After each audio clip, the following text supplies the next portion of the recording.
오늘 우리에게 주시는 하나님의 말씀은 이사야서 25장 1절로 12절입니다. 제가 봉독하겠습니다. 여호와여, 주는 나의 하나님이시라. 내가 주를 높이고 주의 이름을 찬송하오리니. 주는 기사를 옛적에 정하신 대로 뜻대로 성실함과 진실함으로 행하셨음이라. 주께서 성읍을 돌 무더기로 만드시며 견고한 성읍을 황폐하게 하시며 외인의 궁성을 성읍이 되지 못하게 하사 영원히 건설되지 못하게 하셨으므로 강한 민족이 주를 영화롭게 하며 포악한 나라들이 성읍이 주를 경외하리이다. 주는 포악자의 기세가 성벽을 치는 폭풍과 같을 때에 빈궁한 자의 요새이시며 환난 당한 가난한 자의 요새이시며 폭풍 중에 피난처시며 폭양을 피하는 그늘이 되셨사오니 마른 땅에 폭양을 재함같이 주께서 이방인의 소란을 그치게 하시며 폭양을 구름으로 가림같이 포악한 자의 노래를 낮추시리이다. 만군의 여호와께서 이 산에서 만민을 위하여 기름진 것과 오래 저장하셨던 포도주로 연회를 베푸시리니 곧 골수가 가득한 기름진 것과 오래 저장하였던 맑은 포도주로 하실 것이며 또 이 산에서 모든 민족의 얼굴을 가린 가리개와 열방 위에 덮인 덮개를 제하시며 사망을 영원히 멸하실 것이라. 주 여호와께서 모든 얼굴에서 눈물을 씻기시며 자기 백성의 수치를 온 천하에서 제하시리라. 여호와께서 이같이 말씀하셨느니라. 그날에 말하기를 이는 우리의 하나님이시라.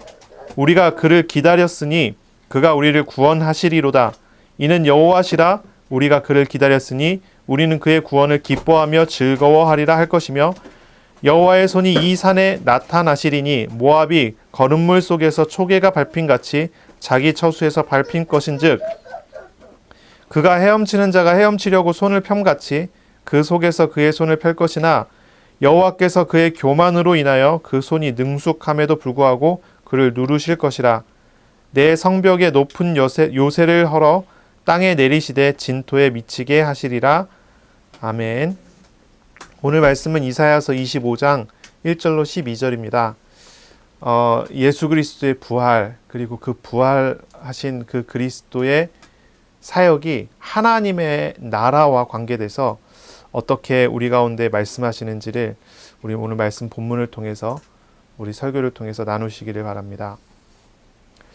오늘 나오는 이 본문은요, 이사야서에서 이스라엘의 멸망과 포로에 대한 예언을 앞에 쭉 하고 난 다음에 하나님께서 이루실 하나님의 나라, 그 하나님 나라가 이루어지는 하나님의 날, 여호와의 날이라고 합니다. 욤 야훼라고 하는데 그 날에 대한 예언의 찬양의 그런 구절들입니다. 계속 앞에서는요, 이스라엘이 망한다라고 하는 이스라엘의 멸망과 이스라엘이 포로가 될 것에 대한 예언들을 쭉 했어요. 이스라엘이 포로가 되고 망하게 되고 어려움을 당해도 그 중에 10분의 1은 남아있을 것이고 거기에서 메시아가 오게 될 것이고 거기에서 그리스도께서 활동하시고 일하시는 일들이 나올 거라고 계속 예언했어요. 그리고 하나님께서 오래 참고 기다리셨지만 이제 날이 옵니다. 그날이 오게 됩니다. 그날이 오게 되면 그날에 여호와의 날입니다. 그날에 하나님의 나라가 세워집니다. 그 하나님의 나라가 이루어집니다. 하나님의 날이다, 여호와의 날이다고 하는 말은 크게 이제 두 가지를 의미해요. 뭐냐면은 하나님의 심판이 이루어지는 날, 또 한 가지는 하나님이 선택하신 사람들이 구원을 받는 날이에요. 그래서 구약에서 이 하나님의 날이라고 하는 거, 이 여호와의 날이라는 건 굉장히 중요합니다. 굉장히 중요해요. 그날을 계속 이야기하고 여러 선지자를 통해서 예언을 하고 설명해요. 그날, 하나님의 날, 여호와의 날이라고 하는 거예요.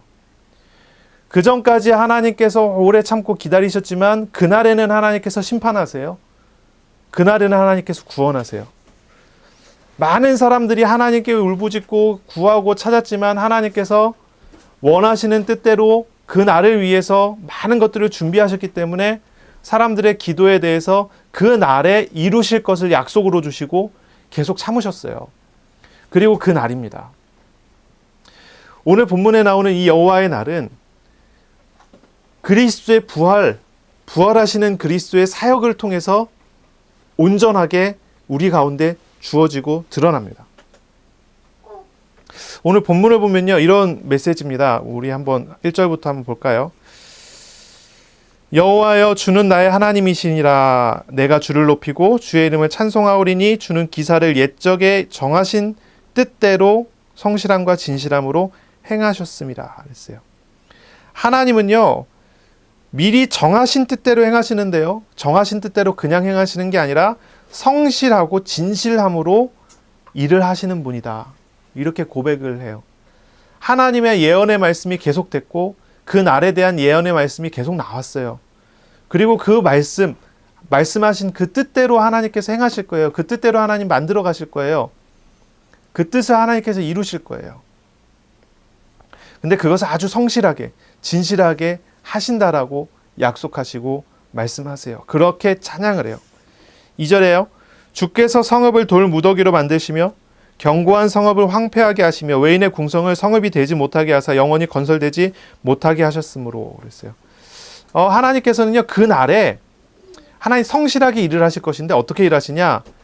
대적의 원수들의 성을 돌무더기로 만들어버려요.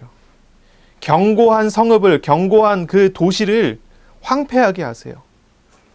저 외인의, 그러니까 이방인들의, 저 대적들의 궁성을 영원히 건설되지 못하게 하시는 분이다. 그래요. 그래서 3절에 따라서 강한 민족이 하나님을 영화롭게 하고 포악한 민족의 도시가 하나님을 두려워하게 만들 거예요. 하나님이 하시는 그 심판의 일들이 하나님을 어떤 분인 줄 알게 하는 그런 일들을 하게 될 거예요.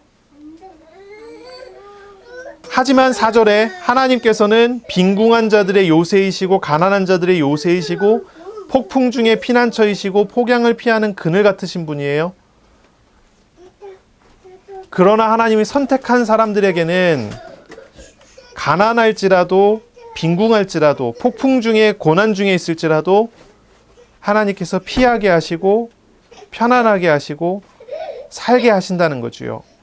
5절에 마른 땅에 폭양을 재함같이 폭양을 구름으로 가림같이 이방인과 포악한 자를 제어하시는 분이시다라고 이야기를 해요. 하나님의 날, 그 욤 야훼 여호와의 날은 이방인의 강한 것을 다 강하지 않게 하시고 심판하실 뿐 아니라 선택받은 사람의 연약함이 연약하지 않도록 하시는 분이에요. 이스라엘은 광야에 유랑인처럼 나가 있었지만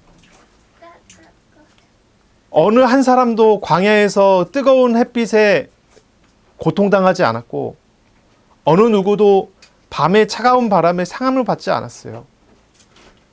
광야라는 고난의 도시에, 고난의 장소에 사람들이 다 가 있었지만 거기에서 고난을 당하지 않았어요. 하나님과 함께했고 하나님과 동행했고 하나님이 준비하신 은혜들을 다 누렸어요. 그것이 하나님 나라의 모형이지요. 그것이 하나님의 날, 그 날에 하나님께서 이스라엘에게 보여주시는 하나의 모델이고 모양이에요. 저 원수들이 대단한 것 같고 저 원수들이 견고한 것 같고 저 육신의 우상과 저 육신의 것들이 화려하고 우리가 이기기 힘든 것처럼 보이지만 그렇지 않아요. 하나님께서 원하시는 하나님의 시간표에 그것은 전부 아무것도 아닌 것이 돼버리고 말아요. 그리고 아무것도 없는 나 같은 사람을 하나님께서는 광야의 이스라엘처럼 책임지시고 이끌어주시고 인도하세요. 겉으로 봤을 때는 아무것도 없는 것처럼 보이지만 그 안에는 하나님이 선택하고 책임지고 동행하는 민족이요. 그런 사람으로 세우시는 겁니다. 그런 날이라고 하는 거예요. 6절을 볼까요? 만군의 여호와께서 이 산에서 만민을 위하여 기름진 것과 오래 저장하였던 포도주로 연회를 베푸시리니 곧 골수가 가득한 기름진 것과 오래 저장하였던 맑은 포도주로 하실 것이며 하나님께서 그 날에 잔치를 베푸실 거예요. 그날에 잔치를 베푸시는데 이 산이 어디입니까? 시온산이지요. 시온산에서 하나님께서 잔치를 베푸실 거예요. 거기에서 베푸실 잔치의 내용은요, 어떤 것입니까? 기름진 것, 골수가 가득한 기름진 것, 이렇게 표현을 했어요.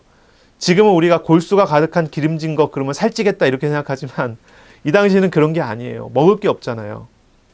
포로의 시대가 전쟁이 눈앞에 있잖아요. 골수가 가득한 기름진 것 그러면요, 먹을 것 중에 가장 수준 높고 고상한 것이라고 생각하면 돼요. 그런 것으로 하나님께서 잔치를 베푸세요. 오래 저장하였던 맑은 포도주로 하나님께서 맑은 포도주 와인을 가지고 아주 고급스러운 고급 와인을 가지고 하나님께서 잔치를 베푸실 거예요. 그 산에서, 시온산에서, 하나님의 집에서, 성전에서 잔치를 베푸실 거예요. 그리고 또 이야기합니다. 또 이 산에서 모든 민족의 얼굴을 가린 가리개와 열방의 위에 덮인 덮개를 제하시며 그랬어요. 바로 그 잔치를 통해서, 그 잔치를 베푸시면서 하나님께서 하실 일은 모든 민족의 얼굴을 가린 가리개, 열방 위에 덮인 덮개를 제하신다라고 이야기하세요. 이게 뭘 얘기하는 겁니까? 바로 그리스도의 십자가를 이야기를 하는 거예요. 예수님께서 오병이의 기적을 통해서 사람들을 모아놓고 오병이를 먹이시고 그거의 의미를 설명하시지요. 내가 너희에게 주는 것은 나의 살이다. 예수님께서 죽으시기 전날, 잡히시기 전날에, 죽으시기 전날이 아니죠. 잡히시기 전날에 최후의 만찬이라고 하는 잔치를 베푸시면서 거기에서 예수님께서 떡을 띄워주시면서 이것이 내 살이다. 포도주 와인을 나눠주시면서 이것이 나의 피다 하면서 나눠주셨어요. 하나님의 날에 하나님께서는 시온산에서 잔치를 베풀 거예요. 거기에 골수가 가득한 기름진 것을 하나님께서 대접하신대요. 그냥 먹을 양식이 아니라 가장 좋은 것을 주시겠대요. 그것이 예수님의 살과 피예요. 예수님의 십자가의 죽으심이지요. 어떤 것으로도 만족할 수 없지만 포로에서, 고통 중에서, 고난 중에서 정말로 만족할 수 있는 하나님의 양식을 하나님께서 주실 거예요. 그것은 다른 게 아니지요. 그리스도의 피와 살로 이루어지는 양식이에요. 어떤 것으로도 사람이 그 마음의 쾌락을 유지할 수 없지만 그 쾌락적인 것이 아니라 하나님께서 주시는 하나님의 평안으로 하나님의 선물을 주시겠다는 거죠. 그래서 그 날에 올 때 하나님께서는 시온산에서, 성전이 있는 곳에서 드려지는 기름지고 좋은 고기와 오래 저장하였던 맑은 포도주로 예수님의 피로 주시겠다는 거예요. 가장 좋은 음식. 그리고 오래 저장한, 얼마나 오래됐습니까? 인간이 하나님을 떠나면서부터 하나님께서 창세전부터 예정하시고 아셨던, 하나님이 준비하셨던 성자 하나님의 흘리실 보혈입니다. 그것으로 대접하시겠다는 거예요. 그것으로 우리에게 참 만족을 주시겠다는 겁니다. 우리의 필요를 채우시는데 우리를 완전하게 회복시키겠다고 하는 것이지요. 그러면서 모든 민족의 얼굴을 가린 가리개와 열방 위에 덮인 덮개를 제하신다. 이것이 성취됐지요. 어디에서 성취됐습니까? 예수님께서 십자가에 달려서 죽으실 때 성전의 휘장이 위에서부터 아래로 쫙 찢어져 버리지 않습니까? 지성소와 성소를 가르는 하나님이 계신 곳과 그리고 하나님이 계신 곳을 알 수 있는 그 천막을 하나님께서 찢어버렸습니다. 예수님의 죽으심으로 인해서 어떤 사람도 하나님과 함께할 수 없고 어떤 사람도 하나님과 교제할 수 없고 하나님께서 주시는 양식을 먹을 수 없지만 예수님의 죽으심이 바로 그 사이를 가르고 있는 모든 장벽을 무너뜨려 버린 것입니다. 8절입니다. 사망을 영원히 멸하실 것이라. 바로 그날입니다. 그날에 사망이 사망됩니다. 죽음의 권세가 무너집니다. 참 생명이 일어납니다. 부활이 일어납니다. 주 여호와께서 모든 얼굴에서 눈물을 씻기시며 자기 백성의 수치를 온 천하에서 제하시리라. 여호와께서 이같이 말씀하셨느니라. 그리고 그 부활은 사망을 사망시키는 바로 그 사건은 하나님이 선택한 하나님의 사람들에게 눈물을 씻기는 위로를, 자기 백성의 수치, 우리의 수치를 모두 제하시는 은혜를 주신다는 것입니다. 부활은 바로 그렇게 우리 가운데 선포되고 우리 가운데 주어지는 것입니다. 9절을 볼까요? 그날에 말하기를 이는 우리의 하나님이시라. 우리가 그를 기다렸으니 그가 우리를 구원하시리로다. 이는 여호와시라. 우리가 그를 기다렸으니 우리는 그의 구원을 기뻐하며 즐거워하리라 할 것이며. 그리스도의 부활을 통해서 부활에 참여된 사람, 그 사람들은요 이제 드디어 말하게 됩니다. 바로 하나님이시구나, 하나님이시다. 기뻐하고 즐거워한, 하나님을 대면하여 기뻐하고 즐거워하는 그런 은혜를 누리게 됩니다. 10절에 그러면 우리 하나님께서 시온산을 지키십니다. 모압을, 원수들을 짓밟으실 것입니다. 이 모압은요 하나님께서 그의 교만으로 인해서 더욱 짓누르실 것입니다. 모압의 어떠한, 12절에 모압의 어떠한 높은 요새라도 헐어서 무너뜨리실 것입니다. 참으로 왕이신 하나님께서 왕이신 능력과 일들을 보이신다고 하는 그런 말씀입니다. 그러니 보세요. 오늘의 이사야서 25장의 말씀은 뭘 이야기합니까? 하나님의 날이 이루어집니다. 하나님의 나라를 하나님께서 세우시고 하나님의 나라를 만들어 가시고 하나님의 나라를 하나님께서 성취하시는데 바로 그것이 이루어지는 가장 중요한 한 날이에요. 여호와의 날. 심판이 이루어지고 구원이 이루어지는 그 날이에요. 그 날이 어디에 나오는 날입니까? 어디에 나타나는 날입니까? 바로 그리스도의 십자가의 죽음과 그리스도의 부활을 통해서 우리에게 이루시는 날입니다. 하나님의 나라가 우리 가운데 선포되고 이루어지는데요. 이 하나님의 나라는요, 그냥 단순한 것이 아닙니다. 바로 그것을 이루기 위해서 하나님께서 스스로 고난을 당하시고 죽음을 당하시고 그래서 우리를 살게 하시는 그런 날입니다. 자, 이 하나님의 날에 대해서 하나님의 나라를 생각해야 됩니다. 하나님의 날, 하나님의 나라. 이 말씀은요, 미래에 대한 말씀입니다. 그렇지만 이제 우리에게는요, 단순한 미래가 아니에요.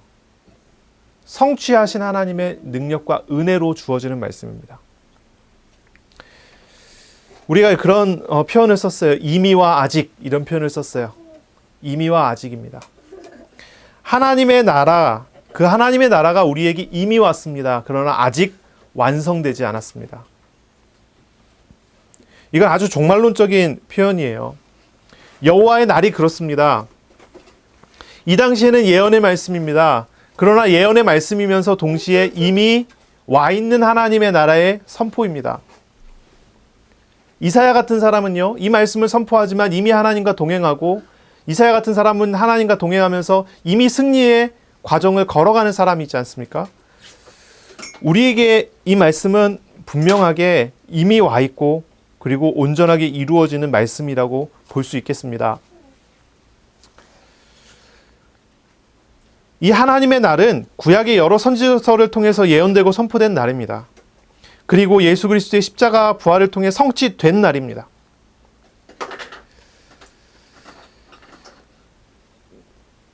이 날의 특징, 이 여호와의 날, 이 날의 특징은요, 특히 우리 그리스도의 교회에 있어서의 이 날, 이 하나님의 날, 여호와의 날의 특징은 굉장히 미래적이면서도 굉장히 현재적입니다. 지금 나의 삶 속에 이루어지고 나의 생활 속에 이루어지는 날입니다. 우리는 날마다 그리스도로 말미암아 기름지고 값진 것을 먹게 되고 하나님을 가로막는 장벽이 없고요. 날마다 나는 하나님과 교제하고 하나님의 은혜 아래서 살 수 있게 되는 그런 것입니다. 참 부활을 누리는 그런 날입니다.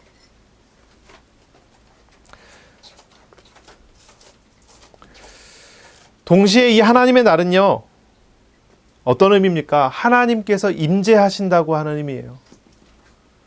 하나님께서 다스리신다고 하는 그런 날입니다. 그리스도의 부활은 하나님께서 지금 나를 다스리신다는 것을 의미합니다.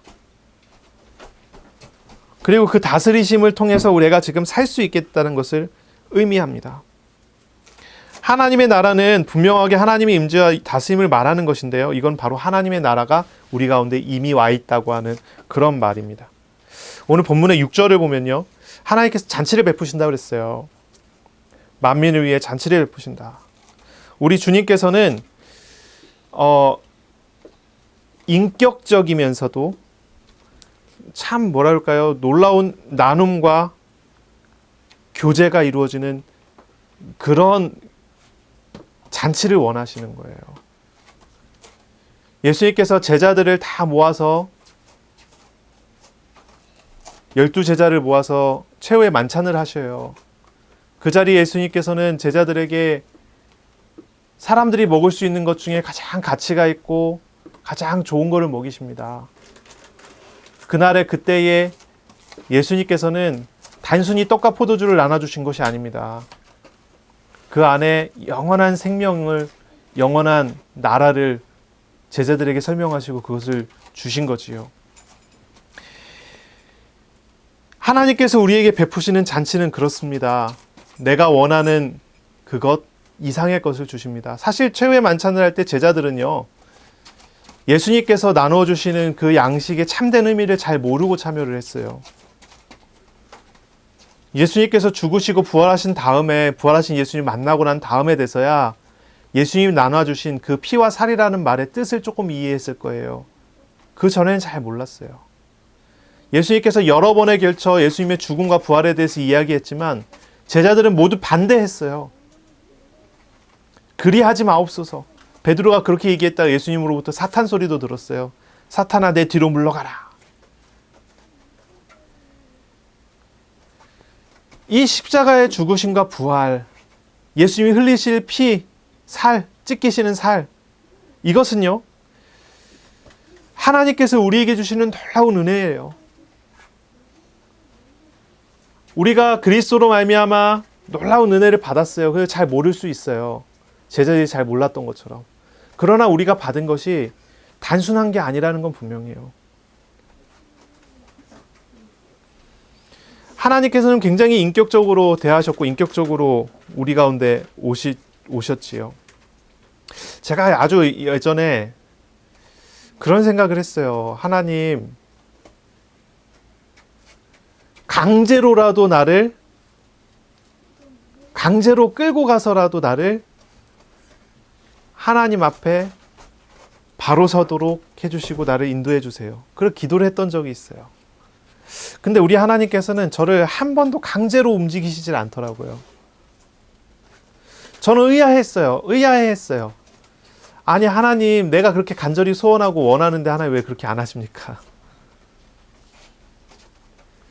짧게 아주 고통스러운 과정을 걸어가더라도 짧게 아주 고통스러운 과정 속에서 내가 조금 더 나아지기를 원했어요. 근데 하나님 그렇게 하시지 않더라고요. 그렇게 일하시지 않더라고요. 하나님이 원하시는 대로 하나님이 만들어 가시는 거예요. 그때는 몰랐지만 지금 와서 돌아보니까요, 그런 생각이 들어요. 나보다 하나님이 나를 더 잘하시는구나. 그리고 하나님이 나를 굉장히 인격적으로 대하시는구나.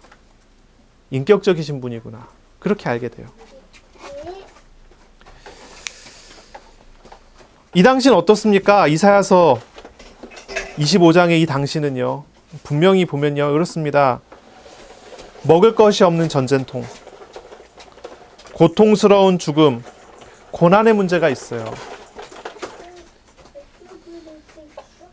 그런 상황에서 주의 날이 도래하게 되면 주님께서 손수 먹인다고 선포하는 거예요. 그리고 먹이시는 것은 살찐 고기와 좋은 와인이에요. 그것이 바로 우리 주님의 살과 피예요. 내가 고통을 받으면서 고통스럽게 내가 그 과정을 거쳐가더라도 내가 변화되기를 원했었거든요. 그런데 주님께서 나에게 먹이시는 것은 그런 고통의 열매가 아니라는 것을 알게 됐어요. 주님께서 나에게 먹이시는 건 그런 고통의 열매가 아니었어요. 전혀 다른 거였어요. 주님의 살과 피였어요. 그러니 전혀 오해했던 거죠. 예수님께서 오병이어를 통해서 최후의 만찬을 통해서 가르치신 그 내용은 나에게 먹이시려고 주님께서 고난 당하신다라고 하는 말씀이에요. 내가 나 자신이 너무 싫어서 하나님, 나 자신의 이런 습관과 이런 모습이 너무 싫으니 하나님 변화시켜 주십시오. 고통스러운 과정을 가더라도 변화돼야 되겠습니다 라고 내가 하나님께 기도했지만 하나님께서는 오히려 나에게, 저에게 내가 너의 그런 모습까지도 짊어졌고 너의 그런 모습까지도 내가 너를 사랑한다라고 이야기를 하세요. 나에게 고치라라고 이야기하지 않고 내가 너를 짊어질 테니 너는 이 살찐 고기와 음료를 먹으라 말씀하세요. 너무나 인격적이신 하나님이세요. 율법주의자들은 하나님께서 굉장히, 율법주의자들이나 신비주의자들에게 있어서 하나님은 굉장히 비인격적이죠. 그런 경우를 많이 보지 않습니까? 주일날 예배 드려야 되는데 주일 성수하지 않고 놀러 가다가 사고가 났다. 하나님 나를 치셨다. 이렇게 얘기를 해요. 비인격적이지요. 신비주의자들 그래요. 기도를 쌓아야 응답받는다. 쌓아야 된다는 거죠. 하나님의 뜻, 하나님의 감정, 하나님의 생각, 하나님의 인격적인 교제 없습니다. 뭐만 있냐면 기도라는 행위와 그 공식에 따라 응답이라는 게 있어요. 신유의 은사를 받았으니 이 은사를 이렇게 사용한다는 것이 있어요. 내가 알지 못하는 하나님의 신비하고 놀라운 은혜는 말뿐이고 그 안에는 사실 없더라고요. 기독교는 신비스러워요. 우리의 신앙은 굉장히 신비에 속해 있어요. 신비한 거예요. 우리의 믿음도 굉장히 신비해요. 하지만 신비주의는 아니에요. 하나님의 신비한 부분이 신비주의가 돼서 이념화돼서 그것이 어떻게 성취돼야 되고 응답받아야 되는 어떠한 내용이 되는 순간부터 달라져요. 하나님께서 일으키시는 기적은 기적을 위한 기적이 아니에요. 목적이 있는 기적이에요. 그건 어떤 목적입니까? 택하신 자를 사랑하셔서 그에게 찾아오셔서 그와 함께 더불어 함께하기 위한 목적이에요. 그것을 위해서 죄인에게 오셔서 그것을 위해서 여러 가지 기적을 통해서 바로 그리스도께서 성자 하나님 되심을, 그리스도 되심을 확증해주고 증거해주는 그런 내용이에요. 기적이 절대로 목적이 되지 않아요. 그러나 신비주의는 기적이 목적이에요. 그래서 예수님의 인격적인 것도 다 제거해버려요. 기적을 위해 기적이 이루어져야 돼요. 나를 위해 희생하시고 헌신하시고 나를 위해 십자가를 짊어지시는 주님을 개인적으로 인격적으로 영접하여 만나서 그분과 함께하는 그런 삶이 없어요. 그러니 신앙생활하면서 두 가지 독을 조심해야 돼요. 신비주의라는 독을 조심해야 돼요. 율법주의라는 독을 조심해야 돼요. 우리는 신비주의나 율법주의 같은 어떤 이론을 따르는 게 아니에요. 어떤 패러다임을 따라가는 게 아니에요. 우리는 우리에게 찾아오시고 우리에게 오셔서 인격적으로 오셔서 나의 마음을 두드리시고 나와 함께 하시기를 원하시는 그 하나님을 대면하여 알고 그 하나님과 함께 하는 거예요. 그분을 믿는 거예요. 예전에 저는요, 기도할 때 목적을 가지고 기도했어요. 하나님 이렇게 되게 해 주십시오. 근데 시간이 갈수록 목적이라는 게 점점 없어져 가요. 주님의 뜻대로 해 주십시오 라고 기도하게 돼요. 때로는 제가 생각하는 이상적인 모습을 하나님 전혀 주시지 않아요. 의아한 상황을 주세요. 그러나 지나서 확인해 보면 너무나 놀라운 하나님의 선물들이 그 안에서 진행되고 전개돼서 나타난 것을 확인하게 돼요. 가까운 친척이 누가 이제 결혼하게 된다는 소식을 듣게 됐는데 그 얘기를 하다 보니까 그런 생각이 들어요. 하나님께서 지금까지 얼마나 놀라운 은혜로 우리를 이끌어 오셨는가. 생각해 보니까 그렇더라고요. 결혼할 때 예식장을 예약을 했잖아요. 제가 가서 이제 예식장을 예약을 했는데 전혀 앞뒤 상황 모르고 그냥 예약하고 왔어요. 와서 어느 예식장을 예약했다, 뭐 친척 만나서 얘기를 하는데, 친척 한 분이, 그 예식장 우리 거래처인데라고 얘기하시더니, 막 연락을 하더니, 갑자기 우리가 이제 예약하고 이렇게 저거 할 때, 뺐었던 어떤 여러 가지의 일들을, 편의 일들을 공짜로 그냥 그 아는 사람이니까 해준다 하면서 막 다 해주더라고요. 더 재밌는 거는 나중에 우리가 예식하게 됐을 때 확인해 보니까 우리가 이제 계약할 때 계약하러 나왔던 직원분이 우리를 계약하고 얼마 안 있어갖고 퇴사를 했다는 거예요. 재밌는 거는 우리한테 굉장히 유리하도록 예식장 예약을 다 해주고 본인은 퇴사했어요. 아니, 지나서 확인해 보니까 아니, 과정이요. 뭔가 항상 이제 뭐라 그럴까요? 평범하게 가서 날짜를 잡고 예약을 하고 평범하게 일들을 진행시켰는데 지나서 보니까 모든 것이 우리의 편의를 위해서 진행되어 온 거예요.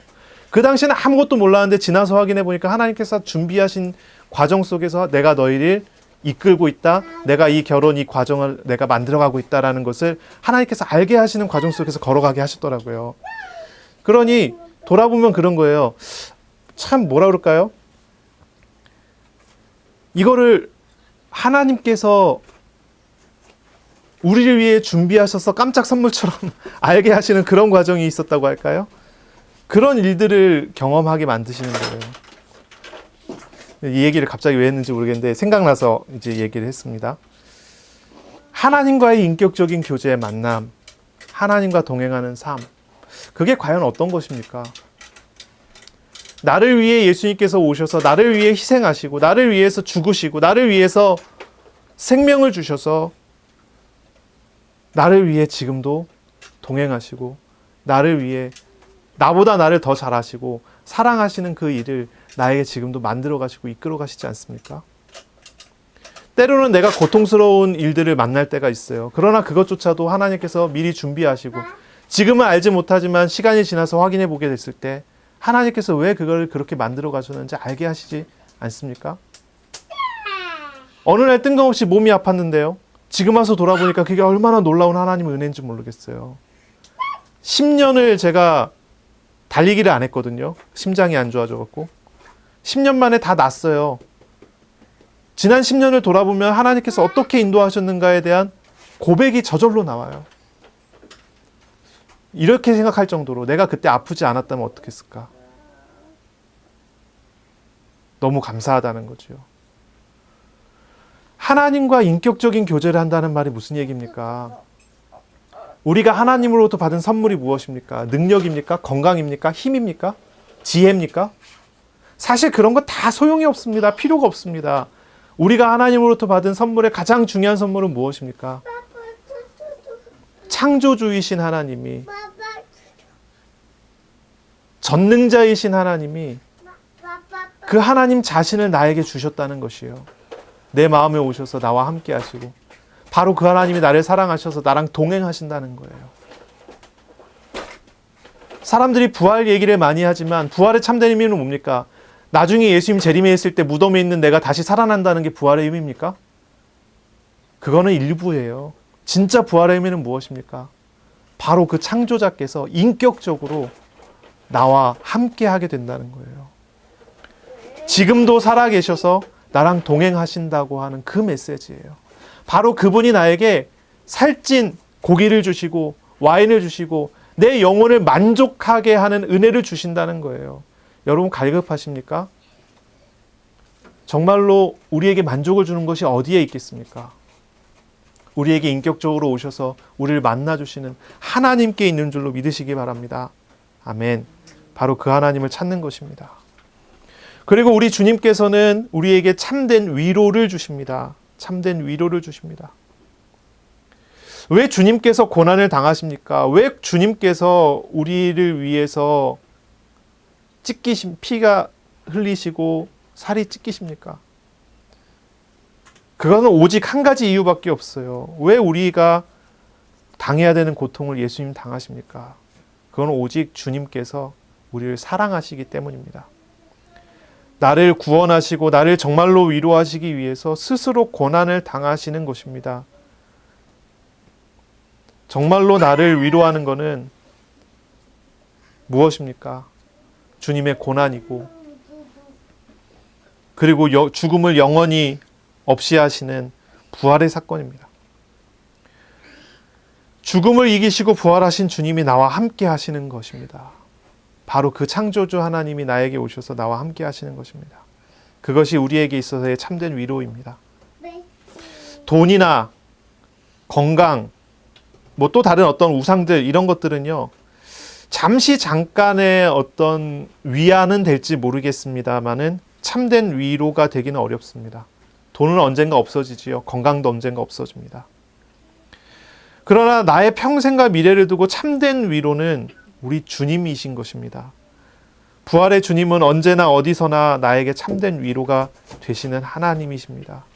예수님께서 왜 부활하십니까? 왜 사망이 사망되게 하십니까? 여호와의 날에 사망이 사망되게 하신다고 그러잖아요. 왜 그렇게 하십니까? 바로 그것을 통해서 모든 얼굴에서 눈물을 씻기시기 원하시는 것이고, 자기 백성의 수치를 제하시기 원하시는 것입니다. 우리에게 참된 위로는 바로 이 생명 안에 있는 것입니다. 죄인에게 모든 죄를 짊어지신 예수님께서는 참된 위로가 되시는 것입니다. 나를 사랑하셔서 나와 함께 하시고, 나의 죄의 무거운 짐을 대신 짊어지시고 나를 온전하게 하시는 그 하나님이 지금 살아 계시고 지금 나와 함께 하시는 것이기 때문입니다. 우리가 지난주에도 말씀을 나눴지만 하이텔베르그 요리문답 1번이지요. 내가 살던지 죽던지 간에 나의 참된 위로는 무엇입니까? 나를 위로하는 것이 무엇입니까? 무엇이 나를 위로합니까? 여러분, 남편이 여러분을 위로해 줍니까? 예, 피식 웃으면서 아니라고 하시는데요. 예, 아닙니다. 여러분, 돈이 여러분을 위로해 줍니까?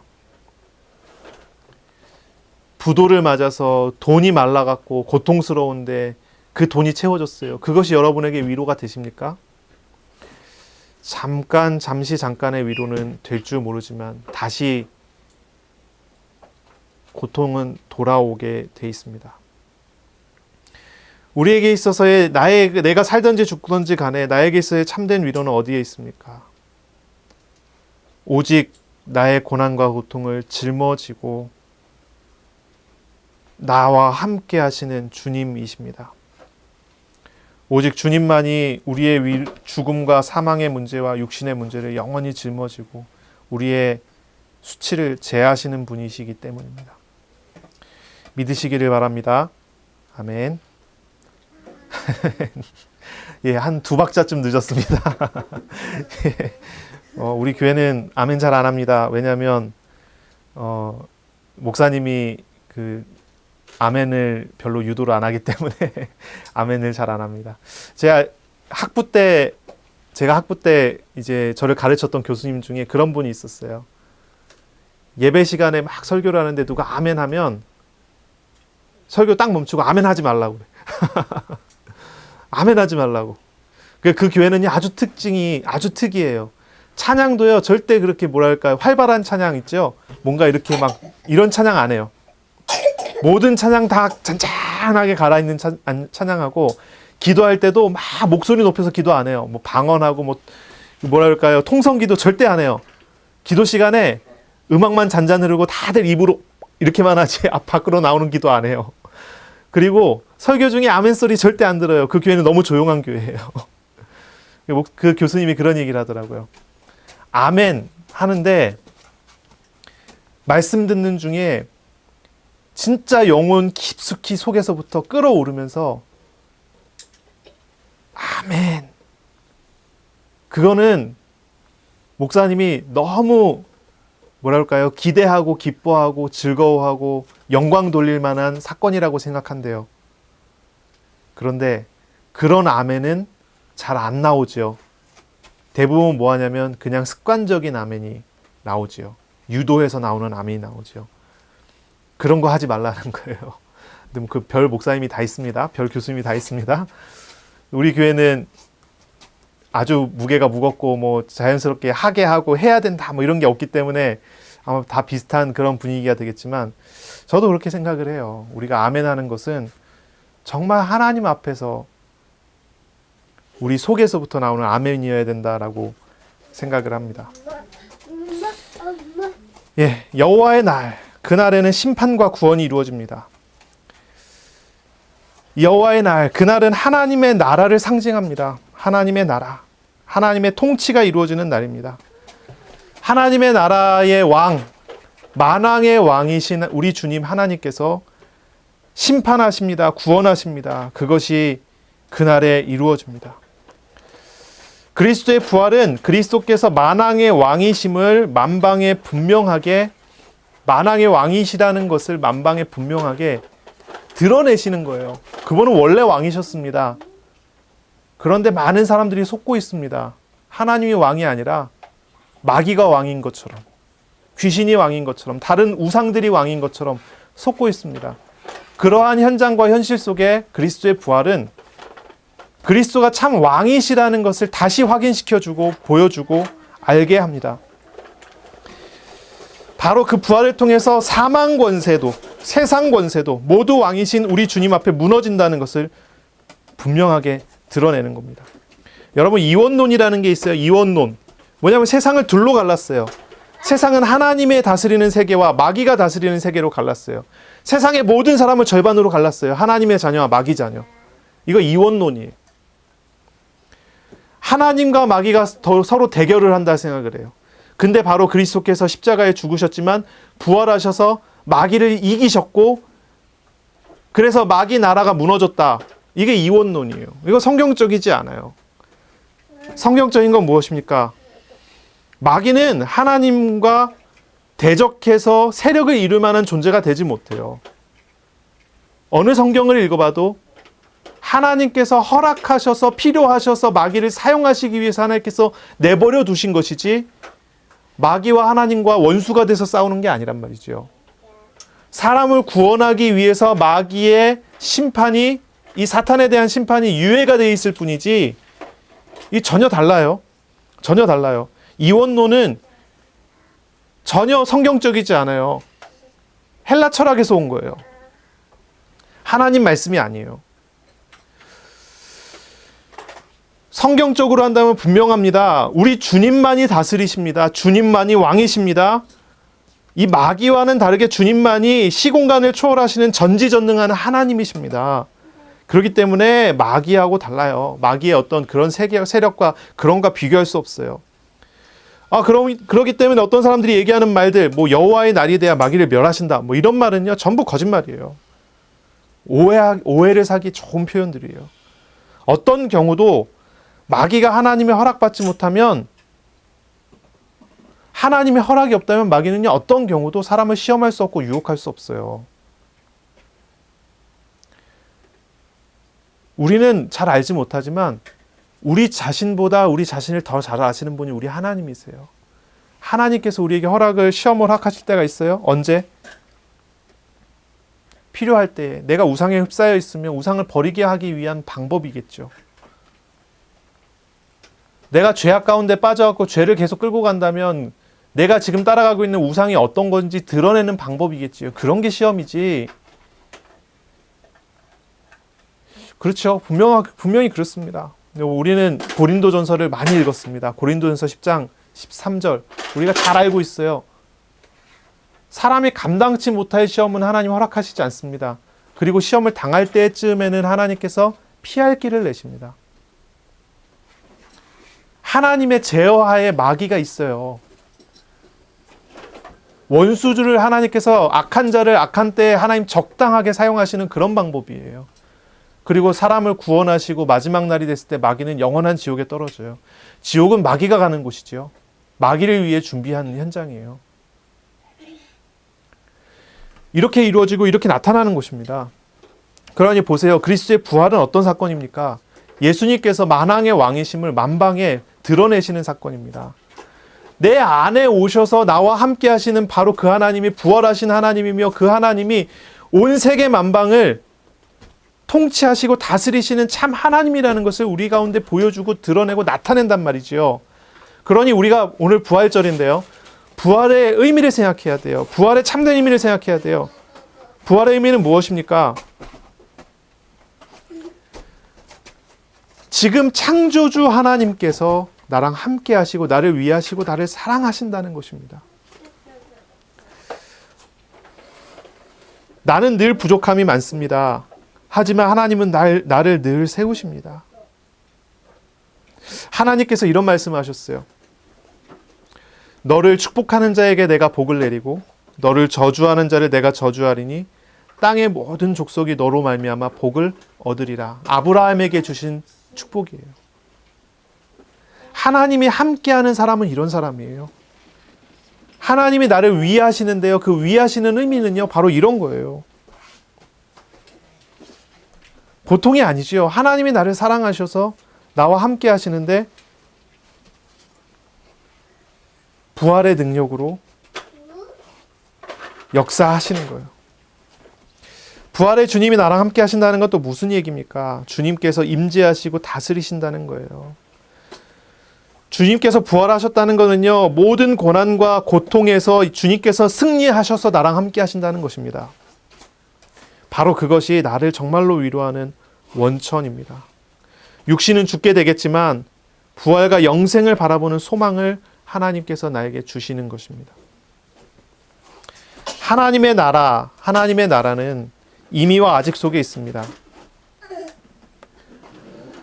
그러나 그 길, 그 과정을 만왕의 왕이신 우리 주님과 함께 걸어가고 함께 살아가게 되는 은혜 속에 있다는 것이지요. 이게 놀라운 은혜인 것입니다. 오늘 제목을 제가 이렇게 잡았어요. 부활과 하나님의 나라. 그리스도의 부활이, 그리스도의 다시 사시는 그 은혜가 우리 마음에 임한 하나님의 나라, 그 하나님의 나라에 다스리시는 하나님의 역사이시고 우리 마음에 오셔서 우리와 함께 하시는 하나님의 소망이라고 해요. 우리의 소망이지요. 우리의 소망인 것이지요. 말이 막 꼬이네요. 부활절입니다. 여러분, 부활의 의미를 생각하세요. 나와 함께 하시는 하나님, 어떤 분이 함께 하십니까?